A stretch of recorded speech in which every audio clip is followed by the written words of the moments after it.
Wonderful. Thank you so much, June, for joining us. Catching you mid mouthful there. Now you've been dubbed in. You've been dubbed into this by Kerry Edwards, your team captain of the Ulladulla Orioles.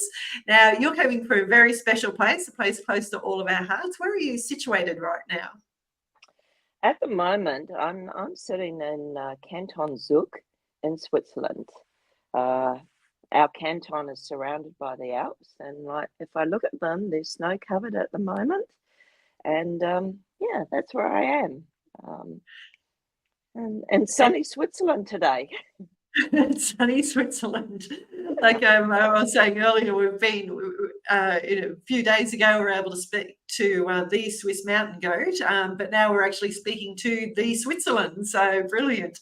Now you're an Australian living in Switzerland, and you got roped into doing the RAV challenge this year by a common friend, Kerry. Yeah, Tell yeah. me about how that happened.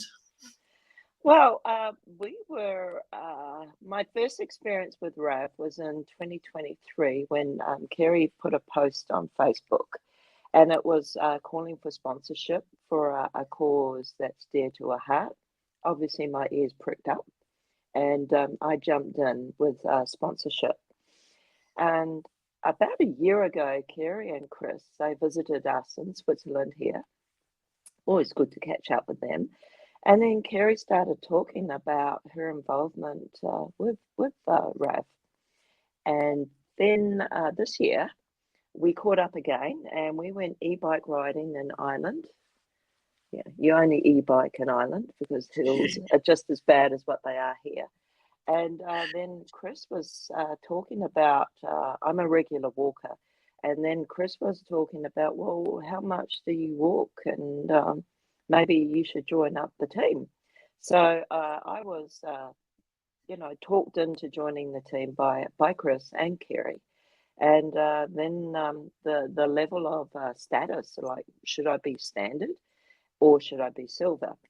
And then the conversation happened, and I signed up being silver. So, long story short, that's how I got in, and I'm very pleased to be involved because it is a great cause.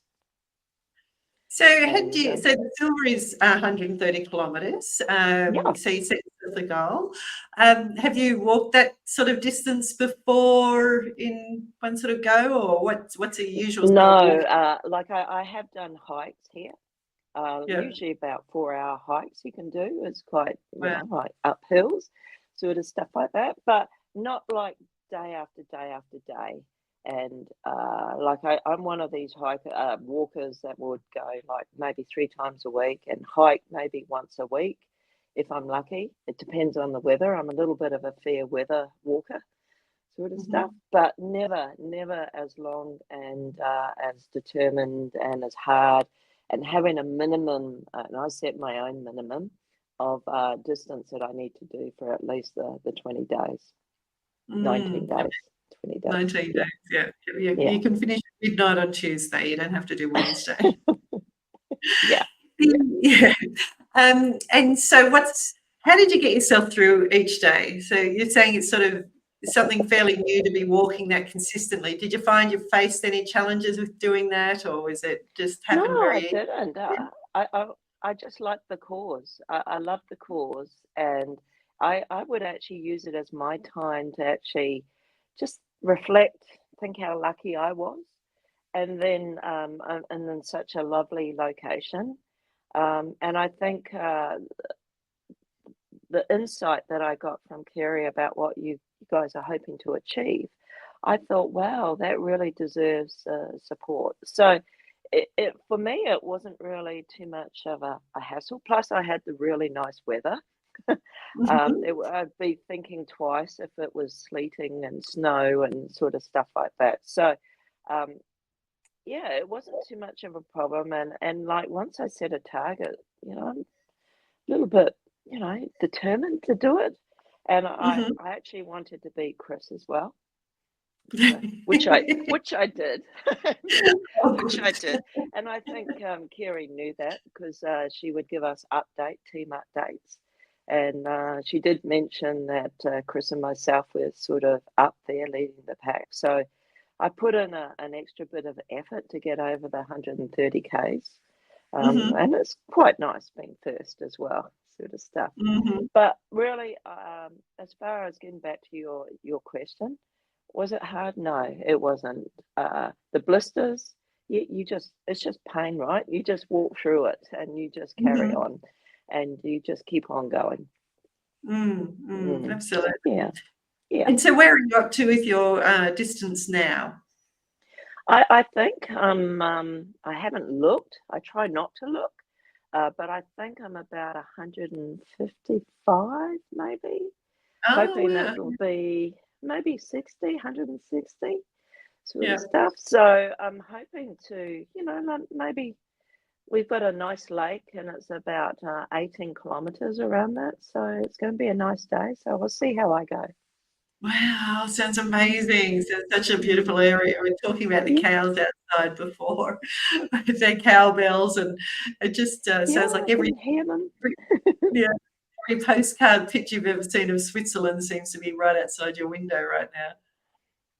Pretty much, pretty much. So, when you've got that sort of view and you're walking in amongst nature, yeah, it's pretty hard. And also on Sundays, it's tradition here in Switzerland that families go out walking. They call it Oh, Spazieren. And so I'm going to do my Spazieren. And well, my husband, he's just had a total knee replacement operation. He'll be stuck in the apartment doing his exercises. So, a perfect sunny day. So that's amazing. yeah, So yeah. you mentioned before that you'd been listening to the podcasts and that sort of thing during RAV. Is there anything in particular that's any thoughts that have been inspired, or anything in particular that you've learned during that time, or Oh, what's emerged for I've you? learned, I've learned lots. I've learned lots, and I've been encouraging my kids to actually listen to it as well. But the discussion around dissension, I was absolutely I actually listened to it again, and I was absolutely fascinated with that. That it is possible for people to change, and that to have that. And I love the whole approach this year about having the caring conversations to keep on keeping on with your change. And yeah, that fascinated me. And then also the other podcast that I was very interested in was about children and supporting children and just Mm. trying to imagine what's going on inside their little brains, and not putting them down, calling them little brains, but they're little people being exposed to such trauma. Like, what do they want? And they just want someone to say, "Hey, this is happening," and like, okay, mate. And the man who actually spoke, the accidental academic, I thought was amazing. So Mm. yeah, I'm fascinated with that. So Yeah, you've got. yeah. I was going to say you picked up two threads there that I think have been, for the podcast, have been my favourite parts too. I only became aware of all the desistance research that Patty Boxall is doing Mm. maybe 12 months ago, kind of thing. It's very recent. Oh. Mm. And Mm-hmm. it's an area that's been largely neglected. And once you understand that Mm. people can naturally desist from using violence, you would think, my gosh, we Mm-hmm. need to understand why that happens and Mm. do more of it, support people to do more of it. But Yeah, it's been yeah, completely neglected. yeah. And I really like the approach that you guys have taken this year. Well, we have taken this year, you have taken this year, is about having the caring conversations. And I certainly have been talking about this with some of the people here about, like, just leave the bastard, right? Just leave him. It's just not that Mhm. easy. And then I just sort of think, well, yeah, walk in their shoes a mile and like just sort of trying to understand all the wheels and the motions of everything that's happening about this violence. So, um, congratulations. Kiralee, Oh, for what you're doing. This is just magic, and keep up that good work. no, thank you. That's very kind. But also, Mm, I should say, with the accidental professor Tim Moore, he worked on the Intuned modules, which RAV funded the development of, which help people have better facilitation skills when working with children and young people. So mm, they're trauma informed, so you can be a bit more sensitive to that sort of thing. But I think there's content in there that applies to all of us. And again, as you say, that being that sensitive to one of the big takeouts for me in that, and there was quite a few in that podcast episode, was around that kids often don't have words to express what they're feeling. You know, they don't have to develop the vocabulary for it, and being able to have that space and help them build those words is so important for them. So,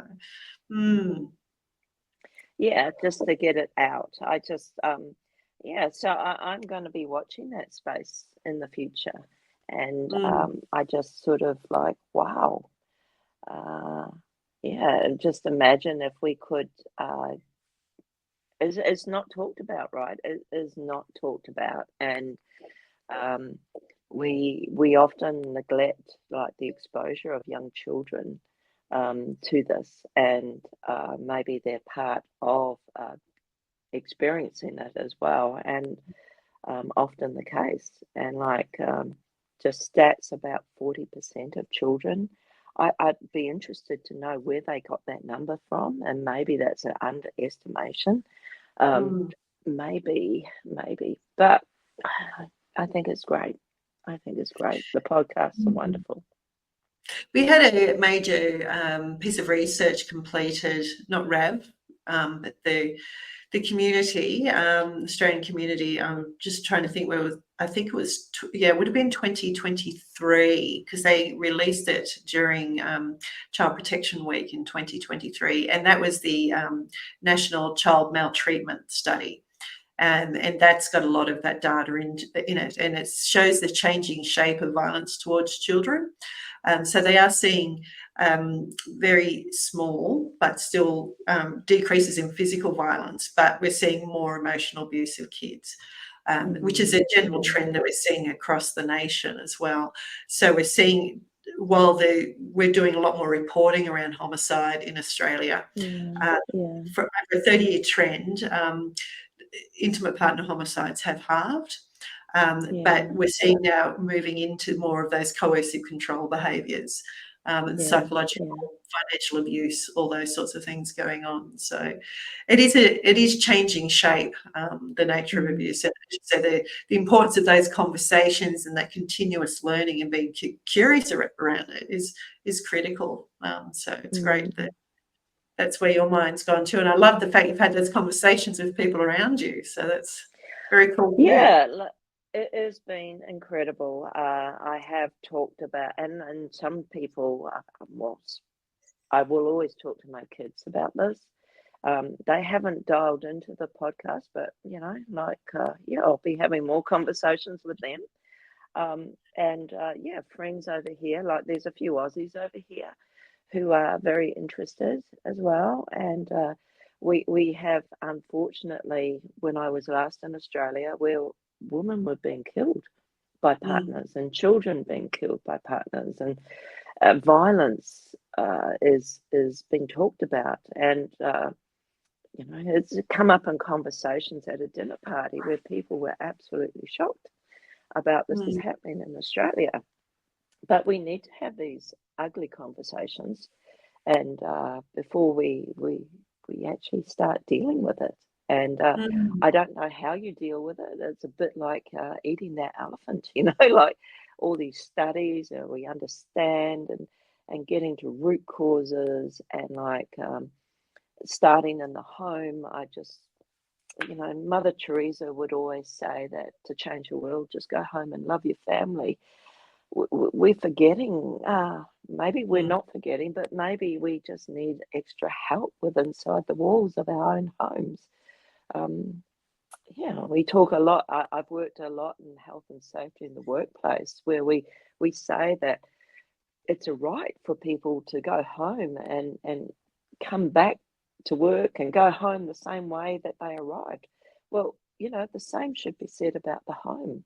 That Mm, people have a right to be safe and be able to thrive within the walls of their own home. And unfortunately, that's not the case. So, what inspired me was the drive to get to root causes and then to look at communities and see what a community can do to heal itself. So, um, if we can take something that happens in a workplace and those values and actually put it in a home space where it should be actually growing there in the first place before it goes to work, then maybe we are starting to make some right ways of not only dealing with domestic violence, but everything else that we have in our community. So, June, you have summarised in minutes what Kerry and I have been working on for the last 2 years. So thank you. Because there is this major, and we'll be talking about Kerry's coming back onto the live broadcasts, and actually she'll be on before this goes to air. There is where we are moving into a new phase. We've got a new project coming up that we're currently working on the pilot with, and it's that what she's learned in mitigating and changing dynamics within high-risk work sites are the same safety principles that we need to bring to be active in our communities. And as she said, 20, 30 years ago when she started her career, if anyone would have come up and said you can have 0 deaths on a mine site, they would have laughed you out of the place. But now we're doing that. And in fact, they're no longer talking about death. They're now just saying even injury. We want to get to 0 injury in workspaces. So if we can achieve it there and we've got those dynamics and we understand those models, let's bring them into this place. And I think it is the village. It's the village that we need to rebuild in order to support that family to help them healthy. And yeah, so it's as I've said, you've actually walked in. I'm a firm believer about the village raises a child, but also I've experienced those models as well in my career. And who would have thought they work, right? They work. They do. And, So I look forward to the good work that's coming out of there. And I've been talking to my family about what we can do about fundraising for next year. There you go. Wonderful. Yeah. Excellent. Yeah. So well, thank you for your time today, June. It was lovely to catch up, and I'm going to this afternoon be visualising you out there walking on the green fields with the cows and bells and church steeples and lakes and hills and. I wish I could reverse my screen just so you could see, but I'm probably being a bit of a rat bag and rubbing it in. But no, Kiralee, I think on behalf of maybe all of us, we want to say thank you to you. I also want to thank Kerry for dobbing me in, and also Kerry for getting me on the team. And it was nice being on the team as well. And it's always nice to work with Kerry and Chris. So thank you, or choose. What's the word? Choose, which means goodbye. Goodbye. Choose. Okay. Bye. Okay. See you later.